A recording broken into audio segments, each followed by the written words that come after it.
तो हम लोग बात करेंगे इसमें कि अनुपात और समानुपात बेसिकली होता क्या है। ठीक है, तो एक एग्जांपल के माध्यम से समझते हैं। जैसे मान लीजिए ये कोई आपके पास बॉक्स है। ठीक है, आपके पास ये कोई बॉक्स है। ठीक है, अब इसके चार भाग हैं। ठीक है, इसके टोटल कितने भाग हैं? चार भाग हैं। आपने क्या किया कि इसके एक भाग को छायांकित कर दिया। ठीक, तो अब इसमें क्या आप लिखोगे कि ये टोटल भाग कितना था? चार। ठीक है, इसमें छायांकित भाग कितना है? वन। ठीक है, तो इसका अनुपात कितना हो गया?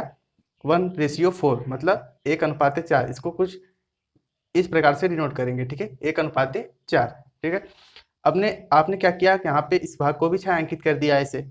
तो अब इसका रेशियो हम लोग कैसे करेंगे कि भाई टोटल भाग कितना था? चार, उसमें से छायांकित भाग कितना है आपका? दो। ठीक, इसको थोड़ा सा और सॉल्व करेंगे तो दो एकम दो, दो दूना चार। ठीक है, तो 1:2। ठीक है, तो मतलब इसका सरल अनुपात ये है। ये इसका क्या है? सरल अनुपात। इसको हम लोग बोलेंगे सरल अनुपात। ठीक है, तो इसका मतलब सिंपल सा ये है कि एक ही राशि, ठीक है, दूसरी राशि में कितनी समाहित है, ये इसके अनुपात को दर्शाता है। ठीक, अब बात करेंगे समानुपात। ठीक है, प्रोपोर्शन। अच्छा, इस नाम से ही क्लियर है कि समानुपात मतलब अनुपात जो होगा उनके बीच हमेशा कैसा होगा? समान होगा। ठीक है, इसके बीच जो आपका अनुपात होगा वो हमेशा समान होगा। जैसे बात करें कि अगर आपके पास कोई डिजिट दे रखा है, उसका अनुपात दे रखा है आपको, जैसे 2:10। ठीक है, और मान लीजिए एक रेशियो दे रखा है 7:35। ठीक है, अब इसको हम लोग देखेंगे तो इसको इस फॉर्म में लिख सकते हैं 2/10। ठीक है, और ये क्या है? 7/35। ठीक है, तो यहाँ से काटेंगे, दो एकम दो, दो पंजे 10, तो ये आ गया 1/5। और ये 7 एकम 7, 7/35। देखिए 1/5, 1/5 आपस में बराबर है। तो इसका मतलब ये हो गया कि ये दोनों आपस में कैसे हैं? समानुपात है। ठीक है, कैसा है? समानुपात। तो बात करें यहाँ पे कि समानुपात को हम लोग डिनोट कैसे करते हैं, तो समानुपात को डिनोट करने के लिए यहाँ पे देखिए, तो यहाँ पे समानुपात को डिनोट करने के लिए हम लोग एक सिंबल का प्रयोग करते हैं। जैसे हमने यहाँ पे एक ऑप्शन लिया था कि 2:10। ठीक है, ये समानुपात मतलब इस तरीका का सिंबल यूज करेंगे, ये बराबर का सिंबल होता है। ठीक, बराबर है किसके? 7:35 के। ठीक है, तो ये चीज जो है ये आपका है प्रोपोर्शन, मतलब समानुपात। ठीक है, ये आपका हो जाएगा समानुपात। यहाँ से हम लोग सरल अनुपात तो देख लिए। सरल अनुपात मतलब उसको उसके जितने भी छोटे छोटे भाग हो सकें उस भाग में कर देना। ठीक है, उसको सरल अनुपात कहते हैं। जैसे अभी मैंने आपको एक एग्जांपल बताया था कि 7:35। अगर इसका आपको क्या पूछे, इसका सरल अनुपात बताओ। ठीक है, सरल अनुपात इसका बताओ, तो आप लोग क्या करोगे? यहाँ से 7/35। ठीक है, 7 एकम 7, 7×5 = 35, तो 1/5 इसका क्या है? सरल अनुपात है। ठीक है, क्या है? सरल अनुपात।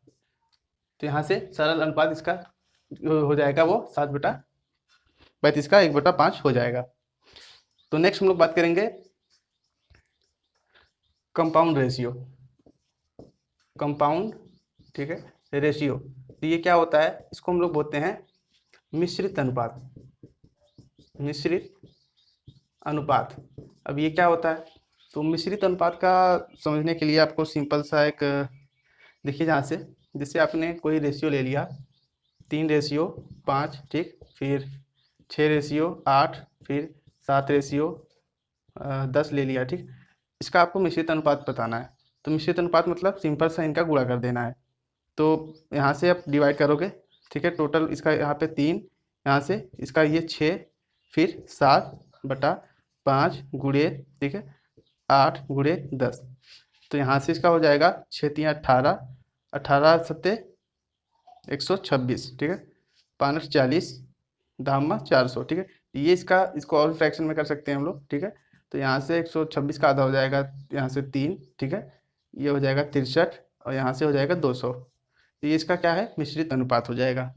इसका मिश्रित अनुपात हो जाएगा। अगला देखेंगे हम लोग विलोमा अनुपात। ठीक है, विलोमा अनुपात मतलब इनवर्स रेशियो। ठीक है, नेक्स्ट हम लोग क्या देखेंगे? Inverse ratio. हिंदी क्या होगी इसकी? विलोमा अनुपात। ठीक है, विलोमा अनुपात क्या होता है? तो यहाँ से हम लोग देखेंगे। अभी मैंने जिससे बात किया था कि आपके पास एक रेशियो दे दिया, मान लीजिए 2:10। ठीक है, 2:10। अगर इसका हम लोग क्या निकालेंगे? सरल अनुपात। ठीक है, इसका हम लोग क्या निकालेंगे? सरल अनुपात निकालेंगे। तो 2 एकम 2, 2 पंजे 10, तो 1/5 हो जाएगा। अगर इसका हम लोग विलोमानुपात निकालेंगे तो इसका जस्ट अपोजिट होता है।